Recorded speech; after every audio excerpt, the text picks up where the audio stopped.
नक्कली भुटानी शरणार्थी प्रकरणमा 25 नम्बर इजलासमा बयान दिँदै पूर्व गृहमन्त्री बालकृष्ण खाँड। बयानका क्रममा के भने, पूर्व गृहमन्त्री बालकृष्ण खाँडले नक्कली भुटानी शरणार्थी प्रकरणमा यसको विषयमा पुरै जानकारी, परिस्थिति बिग्रिएला जस्तो थियो। नरेन्द्र मोदीसँग 3 पटक एक्लै भेटेपछि अवस्था सहज भयो भन्दै प्रधानमन्त्री पुष्पकमल दाहाल प्रचण्डको जिकिर, नागरिकता विधेयक बारे प्रधानमन्त्रीको प्रष्टीकरण, राष्ट्रपतिले सल्लाह गर्दा गर्दै भ्रमणकै दिन पार्नुभयो। 110 किलो रुद्राक्ष चढाएर प्रधानमन्त्री प्रचण्डले गरे भारतको महाकाल मन्दिरमा पूजा, नागरिकता विधेयक विरुद्ध सर्वोच्च अदालतमा रिट दर्ता, राष्ट्रपतिले संविधानका धाराहरूलाई गलत रूपमा प्रयोग गरिएको रिट निवेदनमा दाबी, नागरिकता विधेयक बारे राष्ट्रिय स्वतन्त्र पार्टीले भन्यो गैर संवैधानिक ढङ्गले प्रमाणीकरण गरियो, 7 वर्ष प्रावधान राख्नु पर्थ्यो, विदेशी महिलालाई तत्कालै नागरिकता दिने व्यवस्था राष्ट्रघाती रहेको राष्ट्रिय स्वतन्त्र पार्टीको भनाई, रेशम चौधरीलाई आम माफी, नागरिकता विधेयक प्रमाणीकरणमा देउबाको एकल सहमति छ, अब सहन्न भन्दै कांग्रेस महामन्त्री गगन थापाको भनाई, सभापति शेरबहादुर देउबा विरुद्ध सङ्घर्ष गर्ने चेतावनी, प्रधानमन्त्रीको भारत भ्रमणमा अग्निपथको विषय उठेन, गोर्खा भर्ती अझै अनिश्चित, इन्दोर पुगे प्रधानमन्त्री पुष्पकमल दाहाल प्रचण्ड, इटहरीले थाल्यो पेट्रोल गाडीलाई विद्युतीय बनाउने अभियान, विपन्न नागरिकलाई निशुल्क उपचार नगर्ने अस्पताललाई कारवाही गर्ने स्वास्थ्य मन्त्री मोहन बहादुर बस्नेतको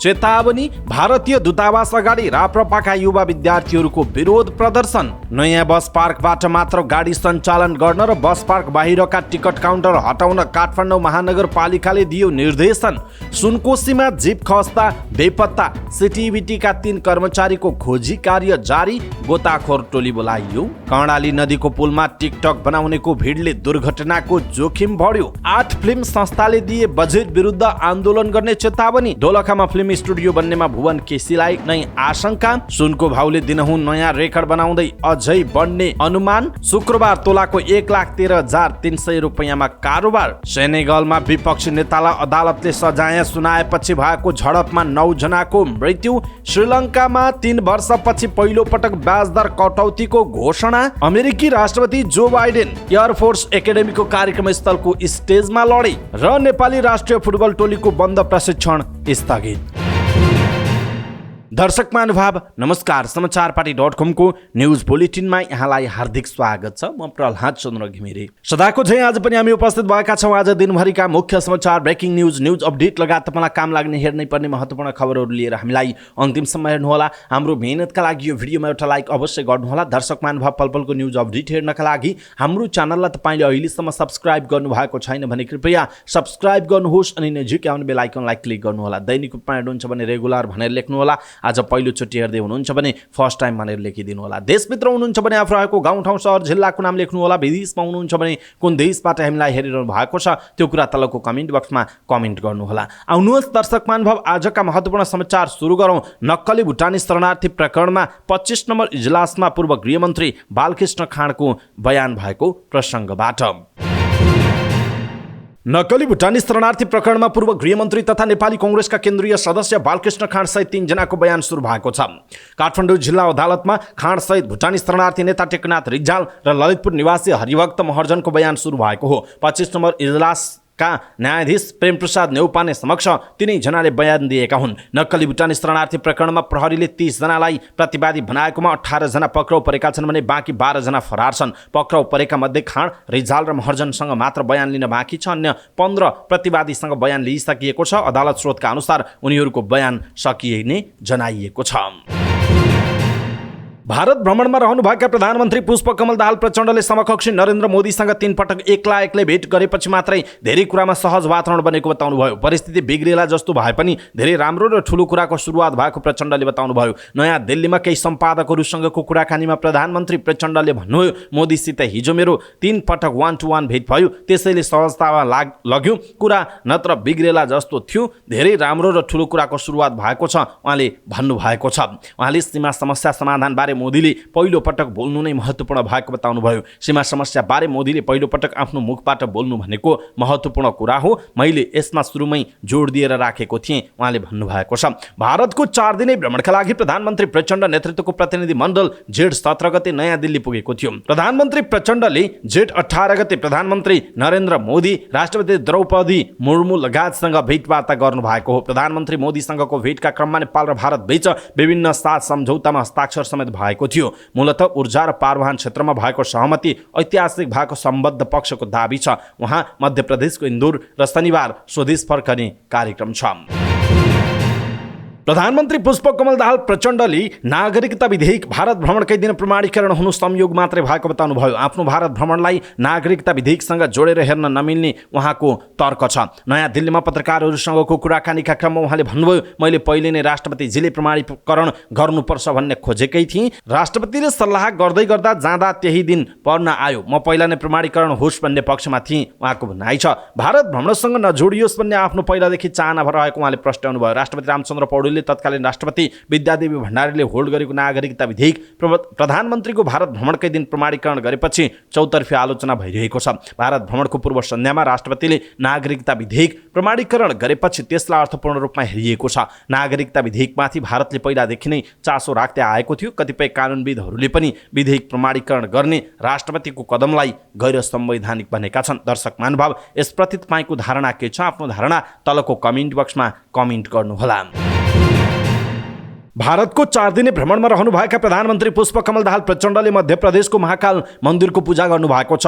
उज्जैन स्थित प्रसिद्ध ज्योतिर्लिङ्ग महाकालेश्वरमा पूजा अर्चना उहाँले गर्नुभएको हो। प्रधानमन्त्री प्रचण्डले पूजाको क्रममा 8 थान लगेज लगेको 108 किलोग्रामका रुद्राक्षका दाना चढाउनु भएको छ। नेपालका प्रधानमन्त्रीको अति विशिष्ट प्रोटोकलका कारण महाकाल मन्दिर दर्शन सम्बन्धी व्यवस्थामा परिवर्तन गरी 6 घण्टासम्म सर्वसाधारणलाई पूजा अर्चनामा रोक लगाइएको थियो। सो अवधिभित्र मन्दिरका पण्डा र पुजारी मात्र गर्भगृहसम्म जान सक्ने गरी सुरक्षा व्यवस्था कडा पारिएको जनाइएको छ। प्रमाणीकरण नभएर अलपत्र परेको विधेयक मन्त्री परिषदको सिफारिसमा प्रमाणीकरण गर्नु गैर संवैधानिक हुने दाबी गर्दै सर्वोच्च अदालतमा रिट निवेदन दर्ता भएको छ। वरिष्ठ अधिवक्ता बालकृष्ण नेउपाने र डाक्टर सुरेन्द्र भण्डारीले पेश गरेको रिट निवेदन सर्वोच्च अदालतमा शुक्रबार दर्ता भएको हो। रिट निवेदनमाथि आइतबार सर्वोच्च अदालतमा प्रारम्भिक सुनवाई हुने बताइएको छ। राष्ट्रपतिले विधेयक प्रमाणीकरण गर्ने क्रममा उद्धृत गरेका संविधानका प्रावधानहरू विधेयक प्रमाणीकरणसँग सम्बन्धित नभएको, गलत संवैधानिक प्रावधान उद्धृत गरेर संवैधानिक प्रावधानहरूमाथि प्रहार भएको भन्दै रिट निवेदनमा प्रमाणीकरण गरेको विधेयक तत्काल कार्यान्वयन नगर्नु भनी रोक लगाउन माग गरिएको जनाइएको छ। यसैबीच करिब 8.5 महिनादेखि शीतल निवासमा अलपत्र परेको नागरिकता विधेयक प्रमाणीकरणका क्रममा राष्ट्रपति रामचन्द्र पौडेलले संवैधानिक प्रावधानहरूको गलत रूपमा उद्धृत गरेको भन्दै त्यसलाई चुनौती दिँदै सर्वोच्च अदालतमा रिट निवेदन पेश भएको छ। दर्शक महानुभाव, यसप्रति तपाईँको धारणा के छ? आफ्नो धारणा तलको कमेन्ट बक्समा कमेन्ट गर्नुहोला। राष्ट्रिय स्वतन्त्र पार्टीले संसद गठन भएको झण्डै 7 महिना भइसक्दा पनि संसदमा छलफल नगराइकन राष्ट्रपतिबाट विवादास्पद नागरिकता विधेयक प्रमाणीकरण गरिएको प्रति आपत्ति जनाएको छ। रासोपाका प्रवक्ता मुकुल ढकालले एक विज्ञप्ति जारी गर्दै चुनावबाट नयाँ जनप्रतिनिधिहरू संसदमा आइसकेको सन्दर्भमा सोही विधेयकलाई पुनः प्रमाणीकरणका लागि राष्ट्रपतिलाई सिफारिस गर्ने मन्त्री परिषदको निर्णय गैर संवैधानिक मात्र नभई नवगठित प्रतिनिधि सभाको कानुन निर्माण गर्ने कार्य क्षेत्रमा समेत ठाडो हस्तक्षेप भएको उल्लेख गर्नु भएको छ।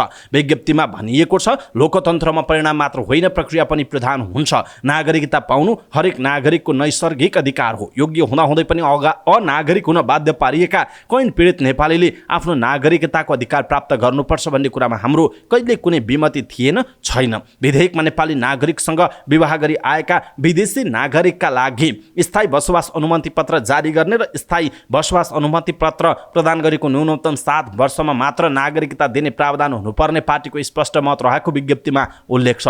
त्यस्तै नेपाली नागरिक पुरुष सरह विवाह गरी आउने विदेशी महिलालाई तत्कालै नेपाली नागरिकता दिने गरी नागरिकता विधेयकमा गरिएको व्यवस्था राष्ट्रघाती रहेको तर्फ निरन्तर सरकारको ध्यानाकर्षण गराउँदै आएको पनि रासोपाले उल्लेख गरेको छ।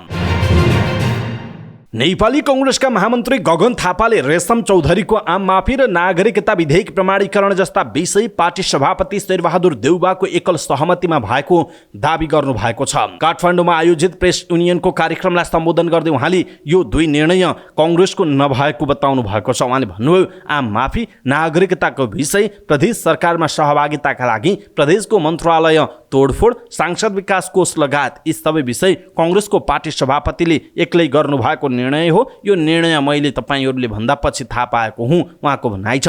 यो परिपाटी अहिलेसम्म सहँदै आए पनि अब नसहने महामन्त्री थापाले बताउनुभयो। पार्टीलाई हित नगरेको निर्णय पार्टीका सबैले बोक्न नसक्ने पनि थापाको भनाइरहेको छ। दर्शक महानुभाव, गगन थापाको यो भनाइप्रति तपाईँको धारणा के छ? आफ्नो धारणा तलको कमेन्ट बक्समा कमेन्ट गर्नुहोला। यसैबीच कङ्ग्रेस महामन्त्री गगन थापाले पार्टी सभापति शेरबहादुर देउबा विरुद्ध अब सङ्घर्ष गर्ने चेतावनी पनि दिनुभएको छ।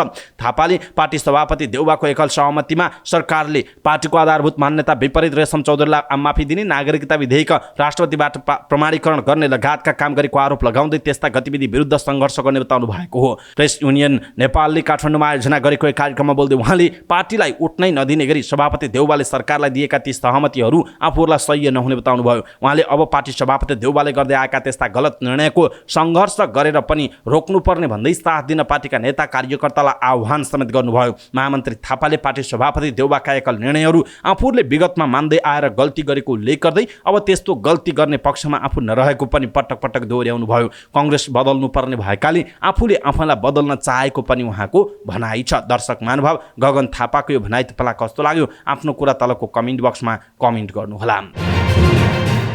भारत सरकारले सैनिक भर्तीमा अग्निपथ योजना नल्याएको भए सायद गोर्खाका सुमन गुरुङ 22 वर्षका यति बेला भारतीय सेनाको गोर्खा रेजिमेन्टमा काम गरिरहेका हुन्थे। गाउँमा लाहुरबाट फर्किएका दाइहरू पेन्सनसहित आरामदायी जीवन बिताइरहेको देखेर सुमन भारतीय सेनामा जागिर खान लोभिएका थिए। त्यसैले कक्षा 12 सकेर उनी गोर्खा भर्तीका लागि तालिम लिन चितवनको Gorkha training and education centre प्रालीमा भर्ना भएका थिए। दिदीहरू चितवनमै हुनुहुन्थ्यो। दिदीलाई सघाउँदै त्यतै बसेर तालिम पनि लिनु भनेपछि आएको थिएँ। गुरुङ भन्छ, झन्डै 4 महिना गोर्खा भर्तीका लागि तालिम पनि लिएँ, तर 2020 मा कोरोना भाइरसको महामारीलाई देखाउँदै स्थगित गरिएको गोर्खा भर्ती अर्को वर्ष 2021 मा पनि खुलेन। सन् 2022 मा गोर्खा भर्तीका लागि उनले दरो तयारी गरेका थिए। त्यही बीच भारतले 2022 जुन 14 मा 4 वर्ष सेवावधि हुने भन्दै सैनिक भर्तीमा अग्निपथ योजना अघि सार्यो। अग्निवीर नाम दिएर 17 देखि 23 वर्षसम्मका युवालाई छोटो अवधिका लागि भर्ती गर्ने योजनाको भारतमै व्यापक विरोध भयो। सैनिक तलब भत्तामा जाने आर्थिक भार कटौतीका लागि भन्दै भारत सरकारले ल्याएको यो योजना अनुसार काम गर्ने अग्निवीरले 4 वर्षपछि भारु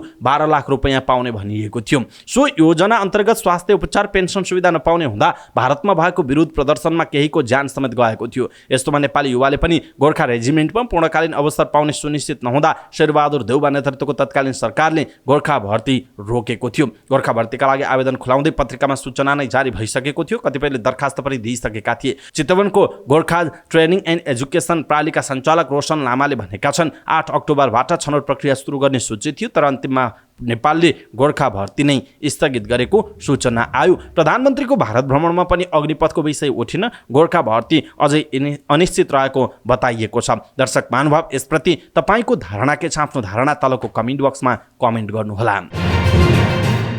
समाचारहरू अझ बाँकी छन्, महत्त्वपूर्ण खबरहरू अझै बाँकी छन्। फेरि एकपटक प्रधानमन्त्री प्रचण्डको भारत भ्रमणको प्रसङ्ग। भारत भ्रमणमा रहनुभएका प्रधानमन्त्री पुष्पकमल दाहाल प्रचण्ड मध्य प्रदेशको इन्दौर पुग्नु भएको छ। उहाँ नयाँ दिल्लीबाट विशेष विमान मार्फत इन्दौर पुग्नु भएको हो। इन्दौरमा उहाँलाई मध्य प्रदेशका मुख्यमन्त्री शिवराज सिंह चौहान लगायतका उच्च अधिकारीहरूले स्वागत गरेको जनाइएको छ। प्रधानमन्त्री प्रचण्डको स्वागतमा सहभागीहरू नेपाल भारतका झण्डासहित उपस्थित भएका थिए। सांस्कृतिक टोलीले परम्परागत पोसाकसहित नृत्य प्रस्तुत गरेका थिए। इन्दौरका सडक किनार, मुख्य चोक र विद्युतका पोलहरूमा प्रचण्डको स्वागतमा उनको तस्बिर सहित ब्यानर र बोर्डहरू राखिएको छ। अहिले इन्दौरबाट प्रधानमन्त्री प्रचण्ड उज्जैनतर्फ प्रस्थान गरेको समाचार छ। उहाँले इन्दौरमा रहेको फोहोर व्यवस्थापन प्लान्टको भ्रमण गर्नुभएको छ। इन्दौरको फोहोर व्यवस्थापन नमुना योग्य मानिन्छ। इन्दौर भारतको सबैभन्दा सफा र फोहोर व्यवस्थापनमा उत्कृष्ट सहरको रूपमा परिचित रहेको छ।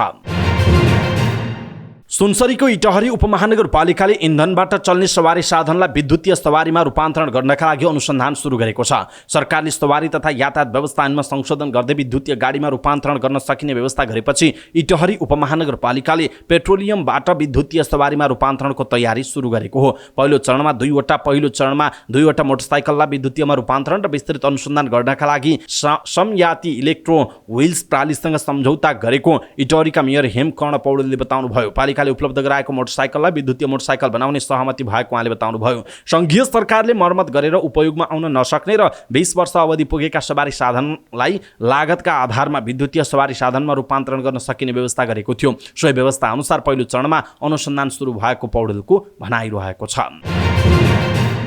स्वास्थ्य तथा जनसङ्ख्या मन्त्री मोहन बहादुर बस्नेतले विपन्न नागरिकलाई 10% निःशुल्क उपचार नगर्ने अस्पतालहरूलाई कारबाही गरिने बताउनु भएको छ। शहीद गङ्गालाल राष्ट्रिय हृदय रोग केन्द्र र मेडिकेयर हस्पिटलको अनुगमन गर्दै मन्त्री बस्नेतले विपन्न तथा आर्थिक अवस्था कमजोर भएका 10% नागरिकहरूको निःशुल्क उपचार नगर्ने अस्पतालहरूलाई कारबाही गर्ने चेतावनी दिनुभएको हो। उहाँले अस्पताल सञ्चालनको स्वीकृति लिँदा 10% विपन्न नागरिकलाई निःशुल्क उपचार गर्ने प्रावधान राखिएको भए पनि सो प्रावधान पूर्ण रूपमा कार्यान्वयन हुन नसकेको बताउनुभयो। उहाँले अनुगमनका क्रममा अस्पतालहरूसँग एक आर्थिक वर्षमा विपन्न नागरिकलाई निःशुल्क उपचार गरेको विवरण पनि माग गर्नुभयो। मन्त्री बस्नेतले अस्पताल सञ्चालनको स्वीकृति लिँदाको सम्झौता अनुरूप 10% निःशुल्क उपचार गर्न निर्देशन पनि दिनुभयो। उहाँले निःशुल्क उपचार दिने र नदिने अस्पतालहरूलाई सरकारले सोही अनुरूप हेर्ने पनि स्पष्ट पार्नुभयो। उहाँले अस्पतालमा शय्या उपलब्ध छ छैन भन्ने पनि अनलाइन मार्फत सार्वजनिक गर्न निर्देशन दिएको भन्दै आगामी दिनमा बेड पाउनका लागि मन्त्री वा सांसदहरूले सिफारिस गर्नुपर्ने अवस्था तोड्नुपर्ने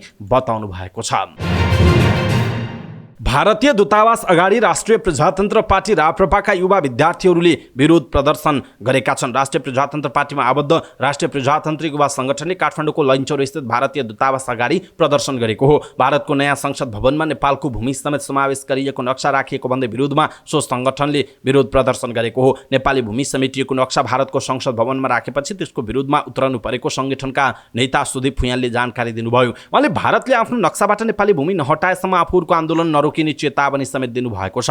विरोध प्रदर्शनमा उत्रिएकाहरूले नेपालमाथि हेपाहा प्रवृत्ति देखाएको भन्दै भारत विरुद्ध चर्का नाराबाजी लगाएका थिए। उनीहरूले प्रधानमन्त्री पुष्पकमल दाहाल प्रचण्डले भारतसँग नेपाली भूमि फिर्ता लिने विषयमा कुरा समेत नगरेको भन्दै आक्रोश समेत व्यक्त गरेका थिए। विरोध प्रदर्शनमा भारतीय विस्तारवाद मुर्दाबाद, भारतीय सेना लिपुलेक छोड, go back India, Kalapani Lipulekh Limpiyadhura हाम्रो हो लेखिएका प्लेकार्डहरू पनि प्रदर्शन गरिएको थियो। काठमाडौँ महानगरपालिकाले नयाँ बस पार्क बाहिरका सबै टिकट काउन्टर हटाउन र नयाँ बस पार्कबाट यात्रुवाहक गाडी चलाउन निर्देशन दिएको छ। महानगरपालिकाले सार्वजनिक सूचना निकालेर आउँदो सार 1 गतेदेखि नयाँ बस पार्क बाहिरका सबै टिकट काउन्टर हटाउन र नयाँ बस पार्कबाट मात्र यात्रुवाहक गाडी सञ्चालन गर्न भनेको छ। महानगर क्षेत्रबाट काठमाडौँ उपत्यका बाहिर चल्ने लामो, मध्यम तथा छोटो दूरीका सार्वजनिक गाडी नयाँ बस पार्कबाट मात्र छुट्ने गरी यसअघि भएको सहमतिको पालना गर्न महानगरपालिकाले जोड दिएको छ। यस्तै अनाधिकृत ठाउँमा पार्किङ गर्ने, टिकट बुकिङका लागि काउन्टर राख्ने, जथाभावी यात्रु चढाउने तथा ओह्राल्ने काम नरोकिएको भन्दै महानगरपालिकाले यसअघिको सहमति पालना गर्न पनि भनेको छ। त्यसैगरी महानगरले धुलीखेल, बनेपा, साँखुसम्मको सडक इजाजत पत्र लिएका लामो दूरीका गाडीलाई कलङ्कीदेखि जडीबुटीसम्म रोक्न निषेध गरेको छ। सहमति र सार्वजनिक सूचनाको व्यवस्था गरी आउँदो असार 1 गतेदेखि ट्राफिक प्रहरीसँग समन्वय गरी कानुनी कारबाही गरिने महानगरपालिकाले चेतावनी पनि दिएको छ। सिन्धुलीको गोलनजौर 7 लौकुना नवघाट स्थित सुनकोशी नदीमा सिटिभिटीका कर्मचारी सवार जीप खस्दा बेपत्ताको खोजी कार्य जारी छ। काठमाडौँबाट खोटाङतर्फ जाँदै गरेको 7467 नम्बरको जीप सुनकोशीमा खसेको थियो। जीपमा 4 जना सवार रहेकोमा चालक कृष्ण चौधरी भने पौडेर निस्कन सफल भएको प्रहरीले जनाएको छ। बेपत्ता हुनेमा सिटिभिटीका निर्देशक द्वय कृष्ण बहादुर केसी र यामप्रसाद भोतेल तथा प्राविधिक अधिकृत भानु पौडेल रहेको जिल्ला प्रहरी प्रमुख राजकुमार सिलवालले जानकारी दिनुभयो। उनीहरूको उद्धारका लागि गोताखोरको टोली बोलाइएको खुरकोट प्रहरीका इन्स्पेक्टर सविता केसीले जानकारी दिनुभयो। गाडी सडक किनारबाट करिब 150 मिटर तल खसेको जनाइएको छ। कैलालीको लम्की नगरपालिकाको चिसापानी स्थित कर्णाली नदीको पुलमा टिकटक बनाउनेहरूको भिडले दुर्घटनाको जोखिम बढाएको छ।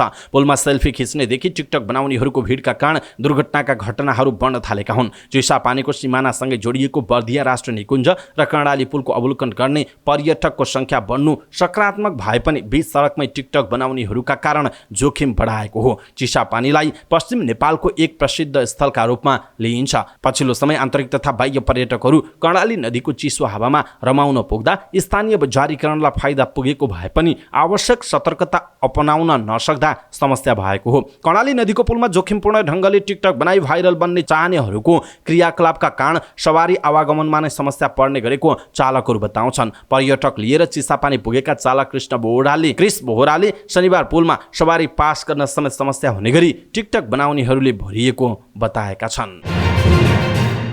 नेपाली फिल्म सम्बद्ध आठ सङ्घ संस्थाले राष्ट्रिय चलचित्र उद्योगलाई तत्काल बजेट विनियोजन नगरिए आन्दोलनमा उत्रने चेतावनी दिएका छन्। सरकारले हालै ल्याएको आर्थिक वर्ष 2080-81 को बजेट वक्तव्यप्रति उनीहरूको आपत्ति छ। चलचित्र निर्माता सङ्घका अध्यक्ष नवल खड्का, चलचित्र सङ्घका उपाध्यक्ष गोपाल काजी कायस्थ, कलाकार सङ्घका अध्यक्ष मोहन निरौला, निर्देशक समाजका अध्यक्ष जनकदीप पराजुली, आदिवासी जनजाति चलचित्र कर्मी महासङ्घका अध्यक्ष अमृत सुनवार, नृत्य सङ्घका अध्यक्ष जनक कार्की, द्वन्द्व कलाकार सङ्घका अध्यक्ष नारायण प्रधान, चलचित्र पत्रकार सङ्घका अध्यक्ष समीर बलामीले संयुक्त विज्ञप्ति जारी गरेको जनाइएको छ। राष्ट्रिय चलचित्र उद्योगलाई अन्तर्राष्ट्रियकरण गर्नुपर्ने अहिलेको अवस्थामा धराशायी हुने गरी बजेटमा उपेक्षा गरिनु सरकार उद्योगप्रति उत्तरदायी र जिम्मेवार नरहेको विज्ञप्तिमा उल्लेख छ। फिल्मको प्रवर्धन र श्रमजीवी चलचित्र कर्मीलाई रोजगारीको प्रत्याभूति हुने वर्तमान समयमा सरकार पन्छिन चाहेको समेत उल्लेख गरिएको छ। लगातार बढ्दै गएको सुनको भाउले दिनहुँ नयाँ रेकर्ड राख्न थालेको छ। अस्तिभन्दा हिजो र हिजोभन्दा आज भाउ बढेर सुन अहिलेसम्मकै महँगो भएको छ। सुन तोलाको 1,13,300 रुपियाँमा पुगेको छ। यो हिजोको भाउभन्दा तोलामा 800 रुपियाँले धेरै हो। हिजो पनि तोलामा 500 रुपियाँले बढेर 1,12,500 रुपियाँमा पुगेको थियो। अस्ति तोलामा 1,12,000 रुपियाँ पुगेको थियो। आज फेरि भाउले नयाँ रेकर्ड बनाएको छ। नेपाल सुन चाँदी व्यवसायी महासङ्घका पूर्व अध्यक्ष तेजरत्न साकेका अनुसार सुनको भाउ अझै बढ्ने सम्भावना छ। उहाँका अनुसार अन्तर्राष्ट्रिय बजारमा सुनको भाउ बढिरहेको र सुनको आयातमा लाग्ने भन्सार दर समेत सरकारले बढाएकाले भाउ अझै बढ्ने सम्भावना छ। गएको 15 गते सार्वजनिक भएको बजेटमा सरकारले सुन चाँदीको आयातमा लाग्ने भन्सार दर बढाएको हो। बजेट अघि नेपालमा प्रति तोला सुनमा 8,50,000 रुपियाँ र प्रति किलो चाँदीमा 8,500 भन्सार लाग्दै आएको छ। बजेट वक्तव्यपछि सुन र चाँदी दुवैमा 15% भन्सार र थप 2% विलासिता कर लाग्ने भएको छ। यसै बीच चाँदीको भाउ पनि बढेको छ। तोलामा 25 रुपियाँले बढेर चाँदी 1,435 रुपियाँमा कारोबार भइरहेको जनाइएको छ। सेनेगलमा विपक्षी नेतालाई अदालतले सजाय सुनाएपछि भएका झडपमा 9 जनाको ज्यान गएको छ। अदालतले राष्ट्रपति म्याकी सालका प्रतिद्वन्दी उस्माने सोनकोलाई बिहिबार 2 वर्षको जेल सजाय सुनाएपछि देशका विभिन्न भागमा भएका झडपमा 9 जनाको ज्यान गएको गृहमन्त्रीले बताएका छन्। अदालतको पछिल्लो निर्णयबाट सोनाकोलाई आउँदो राष्ट्रपतीय चुनावमा प्रतिस्पर्धा गर्न प्रतिबन्ध लाग्ने सम्भावना छ। बिहिबार अदालतको फैसला सार्वजनिक हुने बित्तिकै सोनाकोका समर्थक र प्रहरी बीच झडप भएको थियो। यो घटनाले सेनेगललाई गहिरो रूपमा विभाजित गरेको छ, घातक हिंसा फैलाएको तथा स्थिर देशको छविलाई ध्वस्त पारेको छ। बिहिबारको फैसलापछि प्रहरी र प्रदर्शनकारीहरू बीच झडप मात्र भएन, राजधानी डकार र जिगुइन्चोरमा वर्षहरूमा आगो लगाइयो। सार्वजनिक र निजी सम्पत्तिमा आक्रमण हुँदा 9 जनाको ज्यान गएको गृहमन्त्री एन्टोइन डिओमले राष्ट्रिय टेलिभिजनमा भनेका छन्। बलात्कार अभियोगमा अदालतले सोनाकोलाई जेल सजाय सुनाएको हो। डकारको फौजदारी अदालतले फैसला सुनाएपछि सोनाकोको पार्टीले नागरिकलाई सडकमा आउन आह्वान समेत गरेको थियो।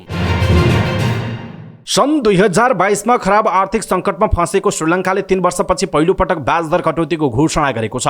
श्रीलङ्काको केन्द्रीय बैंकले निर्णायक ब्याज दरलाई 2.5% बिन्दुले घटाएर 14%मा झारेको छ। गएको महिना मुद्रास्फीति घटेर 25.2%मा झारेको तथ्याङ्कले देखाएपछि ब्याज दरमा कटौती गरिएको समाचार संस्था एएफपीले जनाएको छ। अघिल्लो महिनाको तुलनामा मुद्रास्फीति झन्डै 10%ले घटेको देखिन्छ। सन् 2020 जुलाईमा दरहरू 1% बिन्दुले घटाइएपछि यो पहिलो कटौती हो। आर्थिक सङ्कट बढ्दै गएपछि केन्द्रीय बैंकले सन् 2022 को सुरुवातदेखि नै ब्याज दर बढाउन सुरु गरेको थियो र गएको वर्षको अप्रिलमा 7% बिन्दुले वृद्धि गरेको थियो। आर्थिक रूपमा धराशायी बनेको एसियाली देश श्रीलङ्काले मार्चमा अन्तर्राष्ट्रिय मुद्रा कोषबाट कर्जा सहयोग प्राप्त गरेको थियो र 4 वर्षको अवधिमा कोभिड र राजनैतिक सङ्कटका कारण ऋण भार चुलिएको थियो। अहिले अर्थतन्त्रमा सुधारका सङ्केत देखिएका छन्। श्रीलङ्कामा अति आवश्यक वस्तुहरूका लागि समेत भुक्तानी गर्न नगद अभाव भएपछि खाद्यान्न, इन्धन र औषधि समेतको अभाव भएको थियो। तत्कालीन राष्ट्रपति गोटाबाया राजापाक्ष महिनौँ लामो विरोध प्रदर्शनपछि जुलाईमा देश छोड्न र राजीनामा दिन बाध्य भएको जनाइएको छ। अमेरिकी राष्ट्रपति जो बाइडेन बिहिबार कोलोराडोमा एयरफोर्स एकाडेमीको कार्यक्रममा भुइँमा पछारिएका छन्। दीक्षान्त समारोहमा सहभागी हुन पुगेका बाइडेनले मन्तव्य दिएपछि क्याडेटसँग हात मिलाए। जब आफ्नो सिटतर्फ जाँदै थिए उनी भुइँमा पछारिए। वायुसेनाका अधिकारीहरूले उनलाई उठाउन सहयोग गरे। भिडियोमा उनलाई उठ्न अलि अप्ठ्यारो परेको देख्न सकिन्छ। व्हाइट हाउसका सञ्चार निर्देशक वेन लावोल्टले ट्विट गर्दै राष्ट्रपति ठिक रहेको र चोट नलागेको स्पष्ट पारेका छन्। बालुवा भरिएको कालो रङको झोलामा खुट्टा अड्किएर उनी लडेको बताइन्छ। बाइडेन अमेरिकाका राष्ट्रपति पद सम्हाल्ने सबभन्दा वृद्ध नेता हुन्। 80 वर्षीय डेमोक्राट नेताले जनवरी 2021मा राष्ट्रपतिको रूपमा शपथ लिएका थिए। उनले रिपब्लिकन उम्मेदवार डोनाल्ड ट्रम्पलाई हराएका थिए। बुढ्यौली लागे पनि उनले सन् 2024 मा फेरि चुनाव लड्ने घोषणा पनि गरेका छन्। र नेपाली राष्ट्रिय फुटबल टोलीको बन्द प्रशिक्षण स्थगित भएको छ। अखिल नेपाल फुटबल संघ ऐनफाले एक विज्ञप्ति निकालेर निर्धारित तालिका अनुसार दशरथ रङ्गशालामा प्रशिक्षण हुने र त्यसपछिको प्रशिक्षण स्थगित गरिएको जनाएको छ। भारतमा हुने 14औं संस्करणको पुरुष साफ च्याम्पियनसिप र त्यसअघि फिलिपिन्ससँगको मैत्रीपूर्ण खेलका लागि हिजोदेखि प्रशिक्षण सुरु भएको थियो। तर शहीद स्मारक ए डिभिजन लिग खेलिरहेका 10 वटा क्लबले लिग सकिएपछि मात्र आफ्ना खेलाडीलाई बन्द प्रशिक्षणमा पठाउने निर्णय गरेपछि ऐनफाले प्रशिक्षण स्थगित गरेको हो। मुख्य प्रशिक्षक भिन्सेन्जो अल्बर्टो एनएसएले मंगलबार 30 सदस्यीय प्रारम्भिक टोलीको घोषणा गरेका थिए। साफ च्याम्पियनसिप आउँदो असार 6 गतेदेखि 18 गतेसम्म बेङ्गलुरुमा हुनेछ। साफको तयारीका लागि नेपालले जेठको 32 गते फिलिपिन्ससँग मैत्रीपूर्ण खेल खेल्ने जनाइएको छ। अवस्था दर्शक महानुभाव, आज दिनभरिका मुख्य समाचार, ब्रेकिङ न्यूज अपडेट लगायत तपाईँलाई काम लाग्ने हेर्नै पर्ने महत्त्वपूर्ण खबरहरू यति नै। हामीले प्रस्तुत गरेका यी समाचारहरूप्रति तपाईँको धारणा के छ? आफ्नो धारणा तलको कमेन्ट बक्समा कमेन्ट गर्नुहोला। हाम्रो मेहनतका लागि यो भिडियोमा एउटा सानो लाइक अवश्य गर्नुहोला। दर्शक महानुभाव, पलपलको न्युज अपडेटका लागि हाम्रो च्यानललाई तपाईँले अहिलेसम्म सब्स्क्राइब गर्नुभएको छैन भने कृपया सब्स्क्राइब गर्नुहोस् अनि नजिकै आउने बेल आइकनलाई क्लिक गर्नुहोला। दैनिक रूपमा हेर्नुहुन्छ भने रेगुलर भनेर लेख्नुहोला, आज पहिलोचोटि भने फर्स्ट टाइम भनेर लेखिदिनु होला। दर्शक महानुभाव, समाचार पार्टी न्युज बुलेटिन नेपाली समय अनुसार भोलि बिहान 5 बजे लिएर फेरि हामी उपस्थित हुनेछौँ। पलपलको न्युज अपडेटका लागि समाचार पार्टी हेर्दै गर्नुहोस्। नमस्कार।